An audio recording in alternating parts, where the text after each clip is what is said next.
أعوذ بالله من الشيطان الرجيم بسم الله الرحمن الرحيم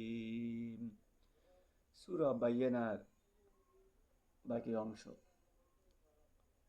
আল্লাহ পাক বলেন, ইন্নাল্লাযীনা কাফারু মিন আহলিল কিতাবি ওয়াল মুশরিকিনা ফি নারি জাহান্নামা খালিদিনা ফিহা উলাইকা হুম শাররুল বারিয়া। আহলে কিতাব ও মুশরিকদের মধ্যে যারা কুফরি করেছে তারা নিশ্চয় দোজখের আগুনে যাবে ও সেখানে স্থায়ীভাবে থাকবে। এরাই হলো সৃষ্টির মধ্যে সবচেয়ে খারাপ। অর্থাৎ